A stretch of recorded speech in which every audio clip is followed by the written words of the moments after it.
کۆمەڵی ئیسلامی کوردستان ئەو پارتە سیاسیی کە بە هەڵوێست و مەردایەتی ناسراوە بەردەوام لە خەمی خەڵکدا بۆ و خەمی خەڵکیشی بە خەمی خۆی زانیوە دژی گەندەڵی و ستەمکاری وەستاوەتەوە لە پێناو خەڵکیشدا کۆمەڵێک باجی داوە هەر لە گرتن و لێدان و هەڕەشەکردن لە پەرلەمانتارانی لە عێراق و کوردستان و سەرۆکی فراکسیۆنەکەی لە ئەنجومەنی پارێزگای هەولێر و ئەندام و کادیرانی تا بێبەشکردنی لە تەواوی ئەو مافی امتیازاتانەی کە پێویستە حکوومەت وەکو پارتێکی سیاسی پێی بدات سەرۆکی لیستی 104 لە پارێزگای هەولێریش ڕای دەگەێنێت بەهۆی هەڵوێستە نەگۆڕەکانمان بەرامبەر بە ستەمکاران پێشبینی دەکەین لەو هەڵبژاردنە مفاجعە دروست بکەین.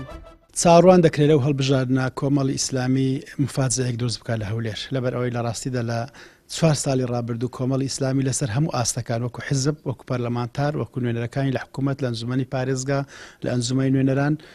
دەنجی خەڵک بوونە بەرامبەر گەندەڵکاری بەرامبەر ستەمکاری بەردەوام کێشەش بۆ کۆمەڵی ئیسلامی دروستکراوە قوربانی زۆریشی داوە کۆمەڵی ئیسلامی زۆر فشارشی خراوەتە سەر بەڵام کۆمەڵی ئیسلامی هەر ماوەتەوە لەسەر پرەنسیپ و مەبادیەکانی لای خەڵکی گرتووە ڕخنەی لە حکوومەت گرتووە لە دژی دەسەڵاتداران بووە لە دژی ئەو زوڵم و ستەمە بۆ کە کراوە بۆیە ئەمە چاوەڕوانی ئەوە دەکەین خەڵکی هەولێر پاداشتی کۆمەڵی ئیسلامی بداتەوە بە دەنگدانێکی زۆر کۆمەڵی ئیسلامی هیچ بەرژەوەندیەشی حیزبی نەبووە کە لەسەری تووشی کێشە بێت هەمووی بەرژەوەندیەکانی خەڵک بووە ئێمە لەسەر داخستی پەرلەمان هاتوینە جواب ئێمە لەسەر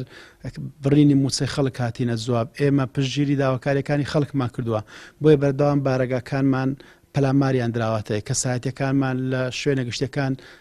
سوکایەتیان پێکراوە. کۆمەڵی ئیسلامی کوردستان وەکو پارتێکی هەڵقوڵاوی ناوناخی کۆمەلگەی کوردەواری جیاواز لە حیزبە بەرژەوەندی خوازەکانی کوردستان بەردەوام لەگەڵ ئازار و ناڕەحەتیەکانی خەڵکی بەژمێنێتی کوردستاندا بووە هەمیشە ئەندام و لایەنگرانی لە ڕێزی پێشەوەی داکۆچیکردن لە ماف و داخوازیەکانی خەڵکدا بوونە بۆ نمونە لە خۆپیشاندانەکانی ئەم دوایە فەرمانبەران و موچەخۆران دژی ستەمی موچە ئەندام و سەرکردەکانی کۆمەڵ ڕۆڵێکی کاریگەریان هەبوو بە تایبەتی لە شاری هەولێر هەرچەندە لەلایەن دەسەڵاتدارانی هەولێرەوە چەندین جار دووچاری لێدان و گرتن بوونەوە بەڵام ئەوان بەردەوام بوون لە پێشەویکردنی خەڵکی ماف کوراو. خەڵک ئەزانێتن و لە بەرچاوی خەڵکەکە ئەندامانی کۆمەڵی ئیسلامی لە ئاستی هەر باڵا لە ئەندامانی پەرلەمانی کوردستانی ئەندامانی پەرلەمانی عێراقی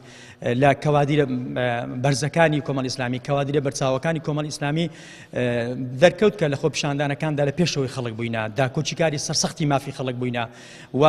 بەردەوام داکۆچیان کردووە لە هەموو ئاستەکان لە هەموو کەناڵەکان توانیویانە